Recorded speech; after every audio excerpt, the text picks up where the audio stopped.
My next question, we'll start with Commissioner Garcia, and then we'll start the Facebook with you, okay?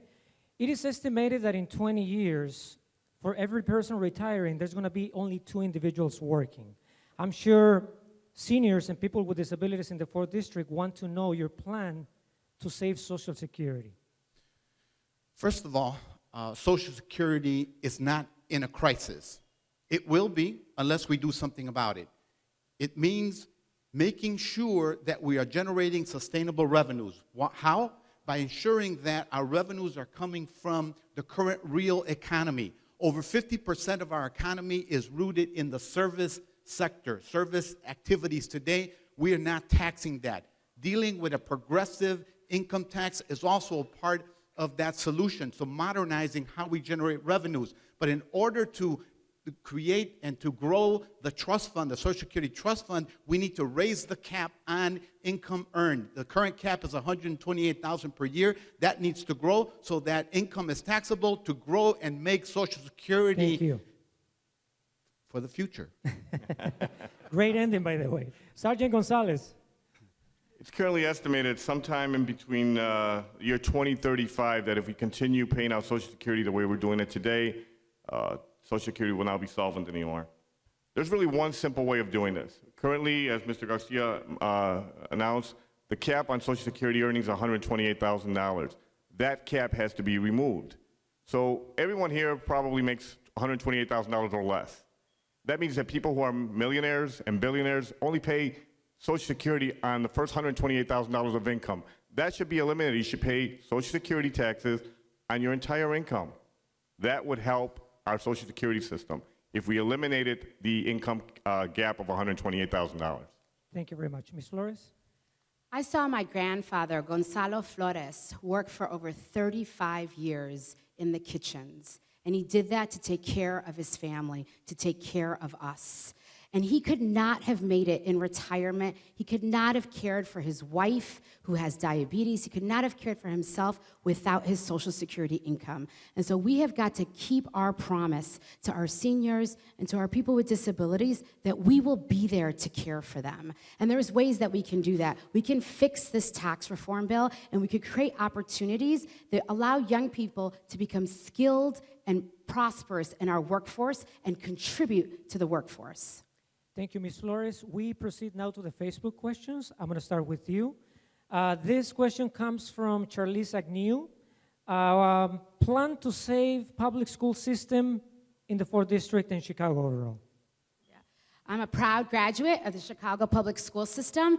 I went to Franklin Fine Arts Center and Lincoln Park High School, and I'm clear that had I not had an opportunity to go to those schools, I would not have the life that I have today. I wouldn't have the friends or the exposure. And so I want the same thing for all young people, not in the just in the 4th District, but across Chicago and Illinois, to have access to robust education that supports them. And that's why I've helped build housing programs that make sure that kids are in beds every night so they can be the best students. And I've also helped to support programs that put teachers that look like me in the classroom, because young people have got to see themselves at the front of the classroom. I needed that when I was a young person, and I will continue to make sure young people can see that. Thank you very much. Commissioner Garcia. Could you repeat the question? I don't think I heard it all.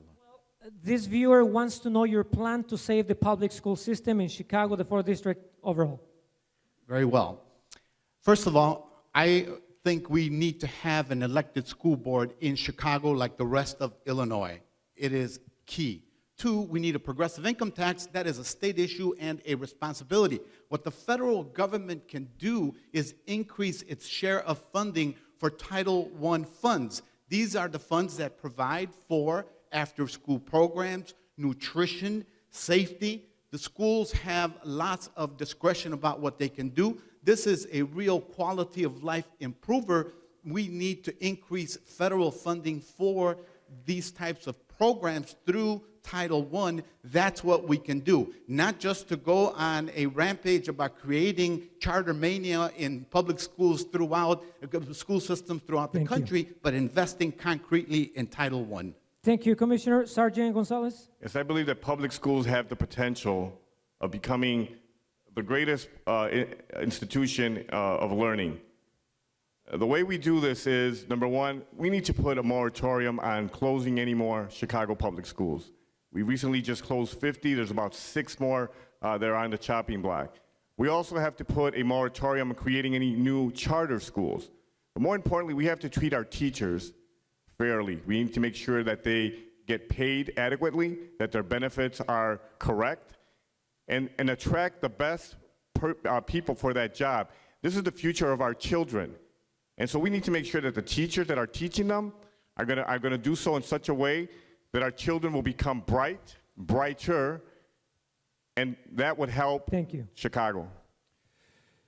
This also came into us through the Facebook page. In light of the Me Too movement, what can Congress do to help curb sexual abuse, sexual harassment in Congress and in the workplace? Commissioner Garcia. First of all, Congress needs to lead by example, treating your coworkers and people who work with you with the highest respect. We need to look at our ethics legislation to perhaps reconsider when they were written and to ensure that we incorporate the lessons of the Me Too movement. I suspect that we will be learning about more and more incidents that have happened where men who have held power for so long have continued to oppress women, to insult women, to degrade women. We need to clean up our act, and I hope to be a part of a new class of 2018 that will move the Congress in that direction and create a better country for women and for girls. Thank you. Mr. Gonzalez. We need education. The bottom line here is that sexual harassment should not be allowed anywhere. And for so long, people have been afraid to come in and talk about it, and they've been harassed for such a long period of time. We need to instill in the employees that it's okay to say if someone is sexually harassing you. Many people are just afraid to talk about it. Lately, that's what we're talking about, and that's the topic that's been popular on TV shows and in Congress and in the workforce. People need to understand that it's okay to report someone who's sexually harassing you, and then we need to hold the employer accountable to ensure that he's taking the correct action. That needs to be made law, and we need to make sure that people feel comfortable with that. Ms. Flores.